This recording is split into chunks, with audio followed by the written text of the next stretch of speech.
Folks, this season of Florida State football could go one of two ways, depending on which version of the Seminoles you get. Fortunately, we've already seen both versions, so we're going to look back to look forward and see what the best of this team could look like, as well as what the worst of this team could look like, here on Locked On Seminoles.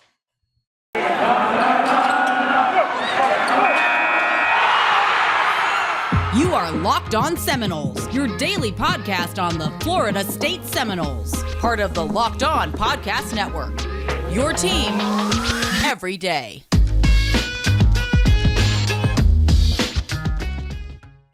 Ladies and gentlemen, welcome to Locked On Seminoles, your favorite daily Florida State talk show with your favorite Florida State talk people. I'm Max, that's Drake. Two Florida State alumni, lifelong fans of the program, and now a combined 4 years of journalism with like a somewhat lowercase j covering the team. We talk Florida State every single day during the season and 3 times a week during the off season, but our off season is much shorter than the actual off season that we're having to endure. So thank you for being here. It's nice to be back from vacation. I was gone for a week and I missed all of you greatly. Y'all coming back day after day lets us do what we love, and that's talk about the team that all of us enjoy watching on the gridiron. So thank you for being here. We are pushing for 1,200 subscribers, but our ultimate goal in the short term is 1,500. So be part of the army, be part of the movement. Please hit that subscribe on YouTube as a way to let us know that you're here with us, because we are here for you 3 days a week. Drizzy, I think today is going to be a really good episode, man. As I mentioned, there was a lot that happened last year. I think that we look back and we see 5 wins, and it kind of sucks. And, you know, you go into anything, especially on social media, and it's like, what would you compare Florida State social media this offseason to? Like, that's a very damn hard question to answer, primarily because it feels like it's been nothing sort of basically just non-ending turmoil and just pain and suffering. But then also you have, you know, off season with recruiting wise, we're getting these big landings. Like today, we just landed Roger Kearney, the offensive lineman out of Orange Park, when the kid actually was still officially visiting Florida. So we have little bright spots like that. So it's a little bit of a mixed bag overall. Yeah, and the general attitude's been really interesting, right? Like FSU Twitter right now feels like a divorce where, like, with someone's second wife, where the first wife gets to be the judge. Like, it's chaos. I mean, y'all are like, you know, the opinions are over here, you know, Mike Norvell's this, Mike Norvell's that. No, it's because of this. No, this is how much money it's nuts. But that's not what we're here to talk about. We're here to remind you guys that that wasn't all formed in a single moment. And the reason, I think, Drake, there's been so much fiery debate this offseason about what's wrong with the program, what's right with the program, is because last season wasn't like a cut and dry. It wasn't just like, hey, the team sucks, or hey, the team didn't try, or hey, we had terrible players, so we never had a shot to win it. Like, there's so many things that went into the season that we're now still trying to make sense of and still trying to extrapolate out to next week or to next year. So in that vein, we thought we would look at last season game by game. Hopefully we're going to try to do three games this episode. I'd like to get to Notre Dame, the unfortunate debacle that was Jacksonville State, and then get to Wake Forest and talk about, hey, what was our initial reaction at the time? Look at the game a little bit, right? Like, look at some numbers, see what actually happened, a little refresher on how the season went. And then look at, like, hey, what ended up carrying through the season? Like, what, you know, little things at the time, maybe with one play that, okay, we saw that bad thing or good thing happen a lot more. And from doing that, what can we extrapolate to next year? So, Drake, you ready to hop into this thing, or ready to go? Let's roll. All right, man. So, folks, we're going to start with Notre Dame. Again, the point of this is not to give you a breakdown of the game. If you're a fan, you probably watch the game. It's to kind of refresh ourselves on the season. So, Notre Dame was the first game of the year. It was a Was it Monday night? Sunday night? It was Sunday night. We flew Sunday out night. Monday the next day, and all our voices were gone, so we didn't have an episode for 2 days because we couldn't talk. That's right. Yeah. Players weren't the only ones that got banged up during that game. It was my daughter's first football game in Doak Campbell, but the important thing was we came into this game with high expectations. We felt like it was one we could get away with. We could steal this one from a good Notre Dame team. It would have been the first game in a while that a game where we're supposed to win, we lose, but this is a game where we should have lost, but we felt that we could win, just steal one for once. Exactly. And Notre Dame at the time, I believe, was maybe number 4, number 5, something like that, top 5 team. They were coming to Doak Campbell, blah, blah, blah. We didn't really believe in Jack Cohen, and we were almost right.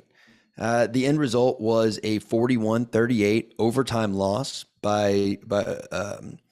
for the Florida State Seminoles. Notre Dame walked out with a victory. But, when we look at this by the numbers, and we'll get to this in a moment after initial reactions, but Florida State had a 55% post-game win expectancy in this game. I mean, by the numbers that occurred on the field, we should have won that game. And that brings us into the instant reactions because, Drake, I think at the time, that pretty much sums up what your feelings were.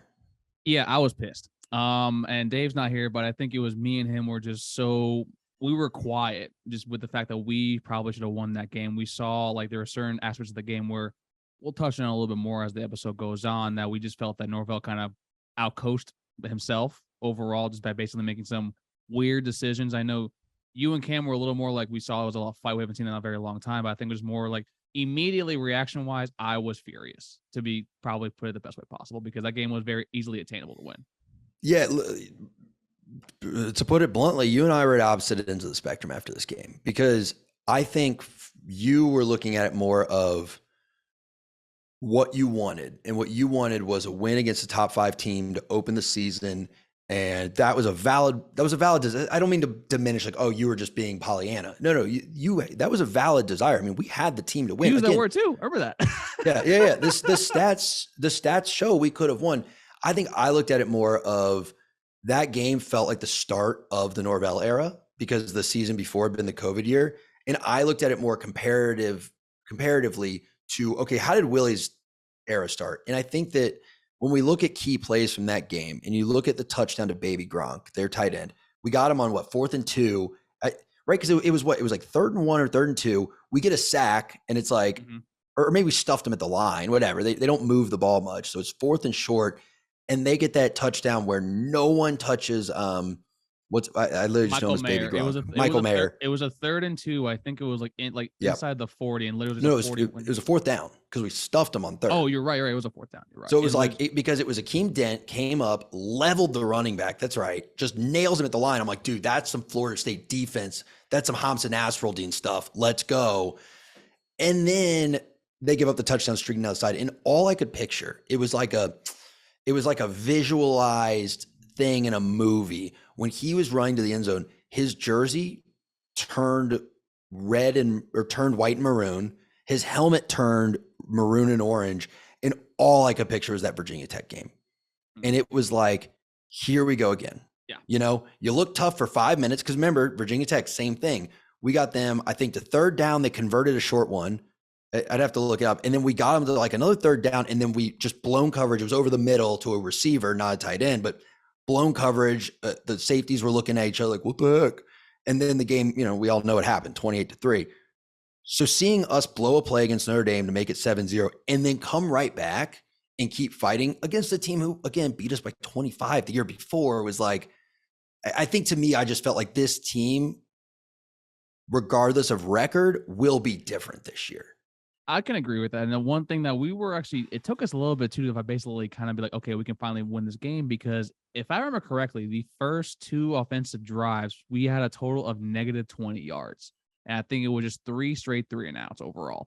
And we were kind of like basically just dead in the water up until we saw the Jayshon Corbin run that basically just electrified the entire stadium for almost 90 yards. And that's kind of when we saw that, okay, we can win this game. And then we saw the taking the lead, like, oh, this is kind of feels different overall. Yeah, and that run was so important because I felt like when Mayer scored that touchdown, that was a blown coverage. It was a lack of accounting for an assignment on what was probably should have been a run play. They sold out. They made a mistake. Jayshon doing that run was like, that was schemed well. It was also blocked well. Like, that was a football play. Everyone did their jobs. The offensive line, both, you had two guys pulling to the right side. They blocked it up. It wasn't some fluky, I'm not taking this away from the guy. I know it was a great play, but it wasn't Lawrence Toafili's touchdown against Clemson. It was a man-on-man. We blocked it up. Our running back accelerated through them. They couldn't catch him. We scored it. We can hang with these dudes. And it just, that was my feelings of the game. I want to get into, speaking of that play and the Michael Meyer play, I want to get into what we saw in that game that ended up carrying through the season and kind of what we can take from that game and look at next year with. But first, I got to tell the folks about Bet Online, which is, y'all know already, right? Bet Online, it's the number one source for all your betting needs. It's where you can find all the latest sports developments because they've got info. So that way you can be educated when you're placing your bets. So betonline.net remains the best spot for all of your sports scores, podcasts, and news this season. And it's the fastest and easiest way to check in on all of your favorite sports and events, including MMA, boxing, golf, and other year-round sports that we all like to, check in on from time to time. So go to betonline.net today or use your mobile device to learn more about the trends in action. BetOnline, where the game starts. Yeah, so Driz, I want to get into what from the Notre Dame game carried through the rest of the season and what we could kind of extrapolate to next year. And then we'll touch on, we'll move on to Jacksonville State and Wake Forest. But first, folks, if you're still here, thank you for being here. We love you. You mean the world to us. And we hope you keep coming back because we are only, can you believe this, man? We are 2 months. As y'all are listening to this, I guess 2 months and a day, right? The August 28th is our first, or 27th is our first game. I think we're like 6 days away, overall. Yeah, I think we're right at 2 months. Here it is. Yeah, that's the 27th, my daughter's birthday. So yeah, as y'all are listening to this Monday morning, we are 2 months away from opening the season against Duquesne. And that is incredibly, incredibly exciting stuff. So Drake, what were the things? We don't have to stay too prescriptive and formulaic here, but what'd you see in the game that good and bad felt like carried through to the rest of the season? The bad thing was probably when this offensive line is hurt, just overall throughout the rest of the season, is that we didn't have the depth to compete with that at all. And if I remember correctly, I think Maurice Smith started the game, even though we were kind of hearing different reports or different outlets citing that he most likely would have been out due to injury. And you saw the first few series, and you saw the offense struggle because of the offensive line overall just wasn't be able to. He couldn't snap and guard at the same time because he was basically just super banged up. And we saw that Dill Gibbons went out for 2 series because he got injured in that game as well. So the same thing with Robert Scott as well too. So you saw overall that the offensive line depth wasn't there, and that's kind of a good sign for this upcoming season because now we almost have a 3 deep across the offensive line now, which is actually pretty solid. And then another thing I saw was basically the explosive plays that we saw with Lawrence Toafili in that game. Trayshawn Ward said that was his breaking out party. We asked who the hell was that guy? And yep. I was is that the PWO? And then there's someone that this kid's going to be pretty good for a pretty long while he's here. So it was basically the coming out party for Trayshawn Ward, which is a good thing.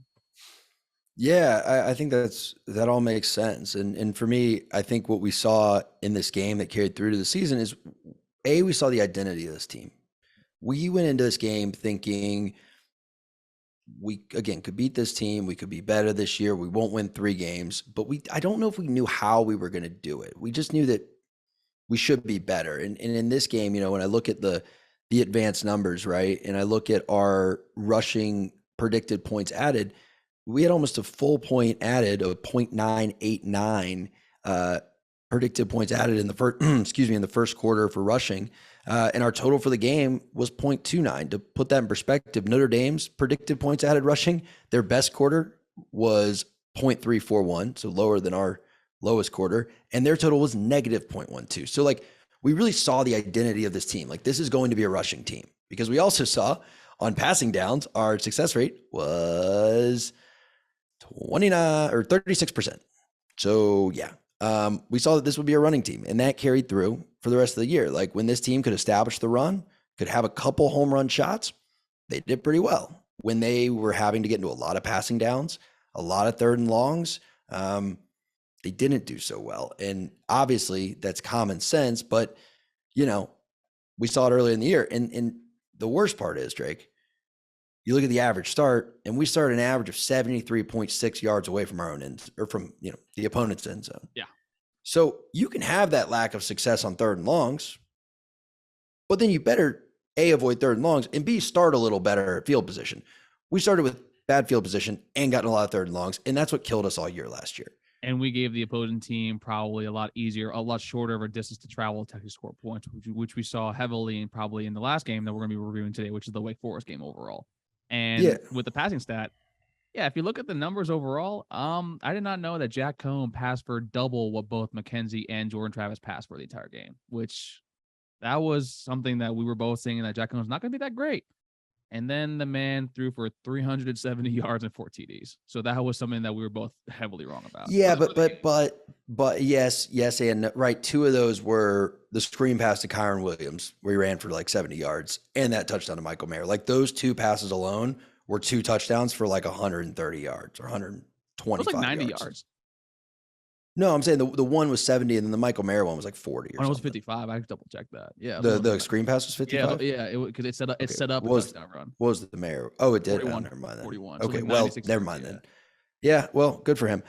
Jack Cohen was kind of underrated all year, but I want to make one more point that we saw that carried forward into the rest of the season, and that was the field position battle. Not just starting poorly, but giving up bad field position. So when you look at these numbers, Notre Dame's average expected points due to field position per drive, because it's average, right, was 1.6. Ours was 1.15. There's typically about 14 drives in a football game per team. So the difference between what the number of points more that they should have scored based on field position was 0.45 per drive. You look at that over, let's say 22 drives for both teams, because maybe there's some slowdown, that's 9.9 points. You look at over a full 14 drives per team over 28, that's 12.6 points based on field position alone. And we saw that consistently throughout the year, where we just shot ourselves in the foot all day by not being able to flip the field, not being able to make teams, work with a short field or work with a long field, not giving ourselves a short field. And it came back to bite us a lot. And I guess you could say that's takeaway. You could say that's extrapolation next year, but that's something that's got to be fixed on this team. I mean, if we can't win field position battles, we aren't going to win a lot of football games, plain and simple. I think overall, to sum it up from the Notre Dame game last year, is like it was probably our team at its best. Yes, we lost, but that was, besides, I would say what, maybe then for you, I mean, you tell me, besides the North Carolina game, that was the best team I saw all season. Miami. See, I don't know though, because I feel like Miami, we didn't play as complete of a game. Like I felt like we played a great first half. Oh, see, and like, then we that's kind of where I can kind of agree with you a little bit, because I think we played the first half. I think we just tried not to lose in the second half. But yeah. But Notre Dame felt like a complete game. And also, I don't know, would we, I know we've belabored this game for a while, but like, we'd also be remiss if we didn't bring up, like, I wonder if it was a Pyrrhic victory of sorts. I wonder how much McKenzie Milton having some success ruined games like Jacksonville State, which we'll get to in just a moment, and Louisville, where it kind of let the coaching staff not really see McKenzie for what he was, and they didn't fully commit to the Jordan Travis train yet, which is, I mean, I think that's a big reason we lost the Jacksonville State game, frankly. The one thing, and then since now we're going to be doing Jacksonville State, I think more that's the game you kind of want to put them in for the entire game, just to see kind of what you have. And honestly, with all the warning signs you saw there, like the wide receivers didn't catch the ball. Keyshawn Helton, as you discussed immensely, that one drop probably was foreshadowed for the actual outcome. You saw the lack of effort on defense.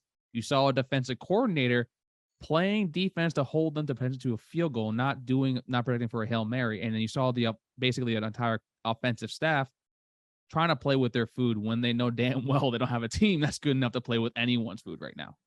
Yeah. So that's my big takeaway from it. Really, all I need to say about Jacksonville State is it was with two things. One, they were playing on credit. And what I mean by that is, like the artist Kanye West said, right? He's got a habit of spinning it before he gets it.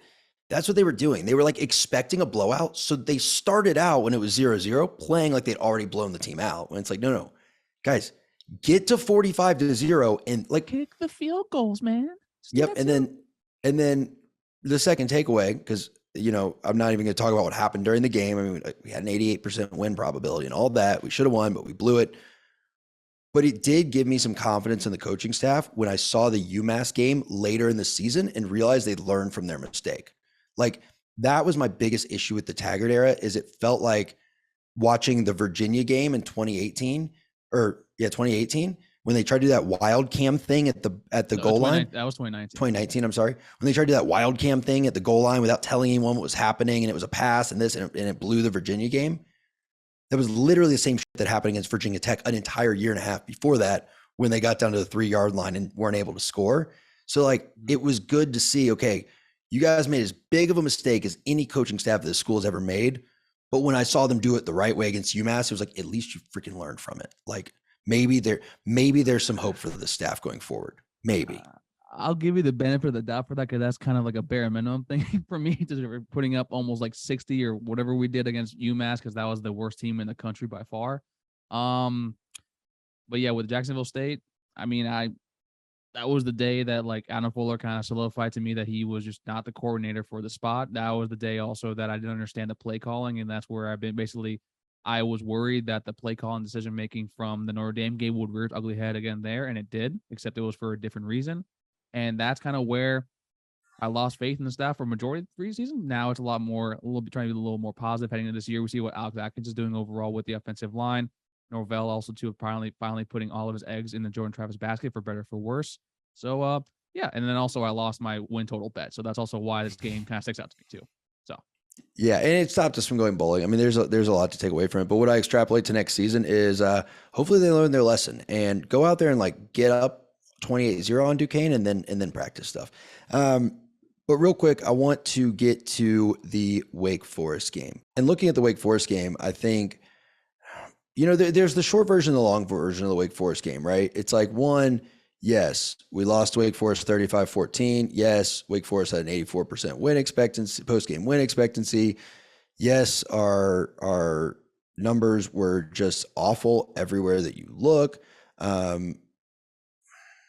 But I think what I took away from it was like, that's what happens when Jordan Travis doesn't play well. Like, it just showed me like how much you need him to be your starting quarterback. He played 33% of your offensive snaps. And it's like, Jacksonville State was like, man, maybe, I don't know. And then that was the moment of like, yeah, when Mackenzie Milton throws 64% of your total passes, you're not going to win football games. And yeah. That was my big takeaway from that. Like, the minute it ended, I was like, why are we still putting Mackenzie on the field? I understand injury happens, but I will say in that moment, that was the first time I really started to question personnel decisions by Mike Norvell at quarterback, because I give Dave so much crap about like, he just likes to play with the shiny new toy, but like, why Chubba Purdy didn't go in that game when Mackenzie just clearly wasn't the guy against Jacksonville State, just had a little bit of success against Notre Dame for like one drive that Jordan Travis finished for him. And you're like, you have this kid on the sidelines. You really like, and I think what I extrapolate to next year is it goes into the same mentality of like, we've talked about regularly. Does Mike Norvell know how serious of a situation he is in right now? Because to me, a coach trying to win, or not trying to win, but realizing like you really can't afford to lose the very many games this year, would not have rode with Mackenzie that whole game when it was clear that it wasn't working.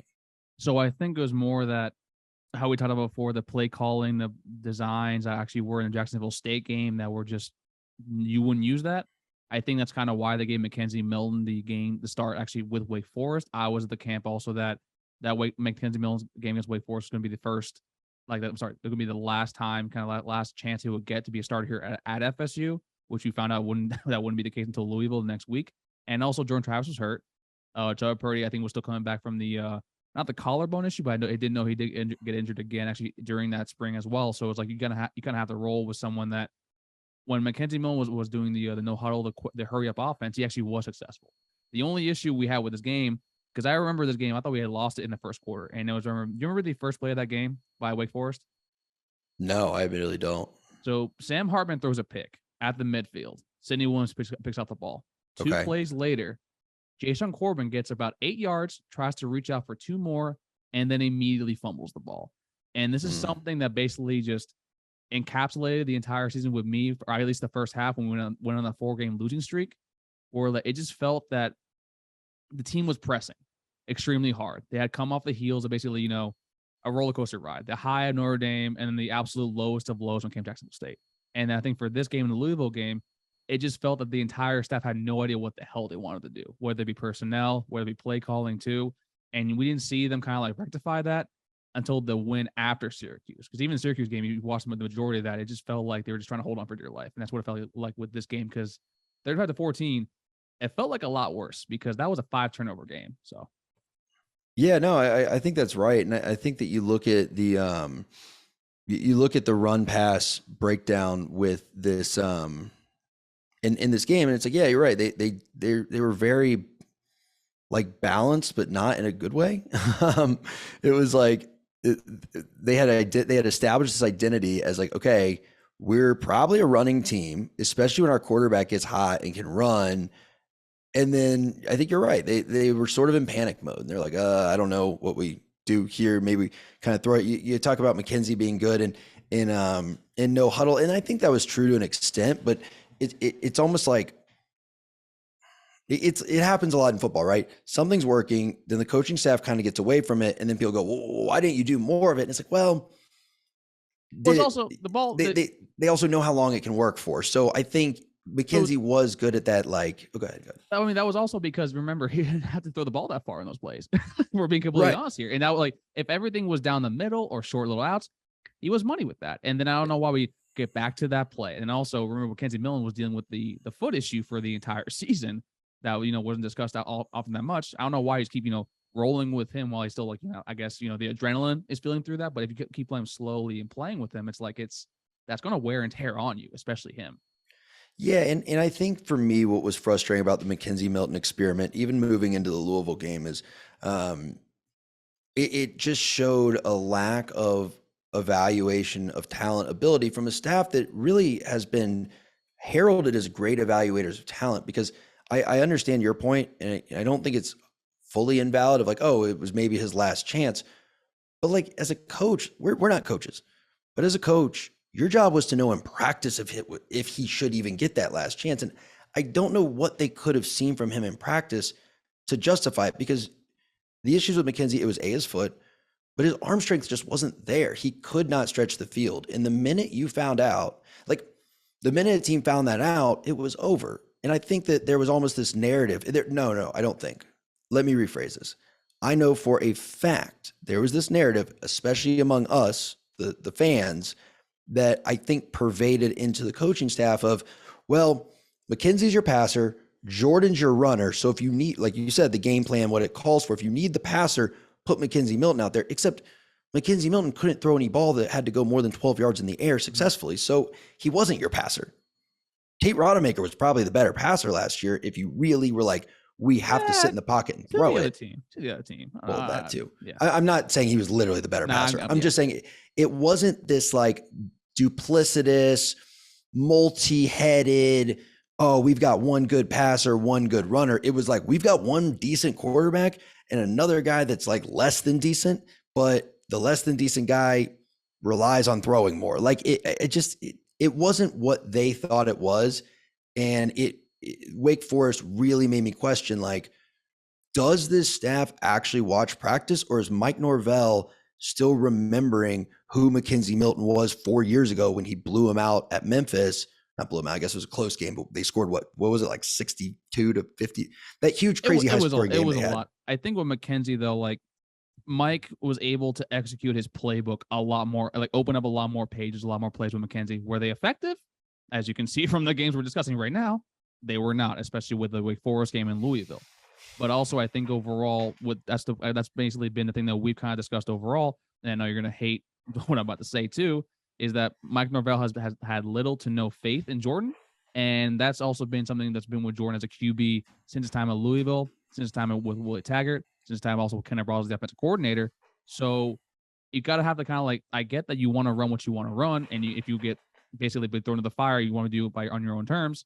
You don't have that option here, especially when your option that you think is the right option was performing so poorly as much as you want it to work out.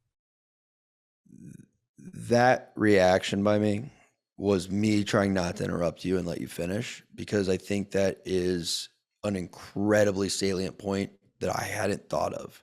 Was I think you nailed it. I think that's exactly what it was. And I hadn't really thought of it in those terms of Mike Norvell looked at his playbook and said, who's the better QB to run these plays? Which is like, yeah, but what you're talking about is maybe, let's say 100% is a perfect game, right? Just let's do a percentage. Maybe Jordan Travis's success rate is 25 and McKenzie's is 30. But if you'd actually like taken 5 minutes and designed a game plan for Jordan Travis, look at the UNC game. He might have been 80% successful on that. And then who cares that McKenzie Milton is 30% successful on that? So I think that's a really insightful point, because it takes us to the larger point of what I constantly hammer Mike Norvell for. He is stubborn as hell.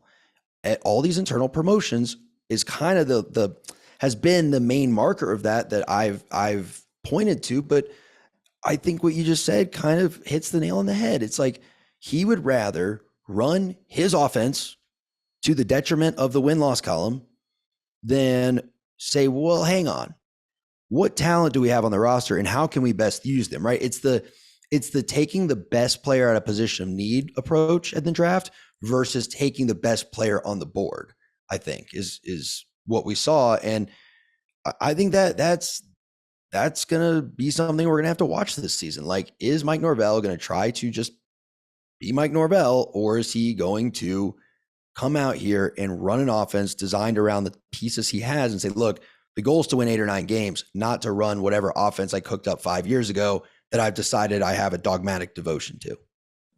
I mean, yeah, that's how you see most. There's a reason why coaches get how far they do, because basically what they do works for a very long time. The only thing that has to be different, you see certain coaches, get fired or they get promoted or get better jobs, is because they're able to adapt. Something we said at the UFC every single day was be water, adapt. And you need to be able to not be the best at what you do, but basically be able to, I guess, recognize your surroundings, recognize your situation, and be able to basically put yourself in the best position to succeed. And with Norvell, we're going to have to see with that overall. This is also probably the last game that we saw the discussions that basically Kane Dillingham was the primary play caller. Because if I remember correctly, for Louisville, for the next time we were on, Louisville was the game we saw Mike Norvell with the play sheet, actually on the sideline, walking out back and forth. So this also could be a thing that we see, because maybe Norvell gave Dillingham way too many options. Maybe he gave them way too much leeway with calling some plays, because how many times have we said overall, if Kendall Browse ran the ball more under Taggart might still be here. So yeah, that's something that we're going to actually watch for the upcoming season, because the Wake Forest game, that was the worst game last year, just from a pure game planning standpoint. Because remember the man coverage discussion by Kane Dillingham, the one time I wish there was coach speak actually from either of them. No, please. So I was admittedly at a wedding during that game. I watched the condensed game today and went back to it. They said we did not know that Wake Forest's defenders would run that much man coverage with corners. That's right. And it's like, well, okay, you don't have a man beater package? Like, yeah.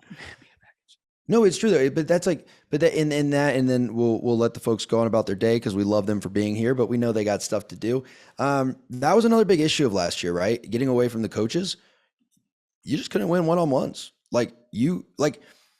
At a certain point, you have to be able to play sandlot football where our 11 guys are just gonna find a way to move the ball against your 11. Obviously, you call plays. I'm not saying that, but I'm saying, like, when all of your receivers are getting out covered by their DBs and all of your line is getting out rushed by their D line, like, you can only do so much. There's only so many tricky things you can do before, like, you eventually have to be able to block someone. You have to get open and you have to be able to catch the ball, or you're not going to win football games. There's a reason why your wide receivers and your defensive backs talk the most whenever you're watching them play, because that's two positions on the team where you're going mono on one person. And I can point exactly to how much better I am to that person.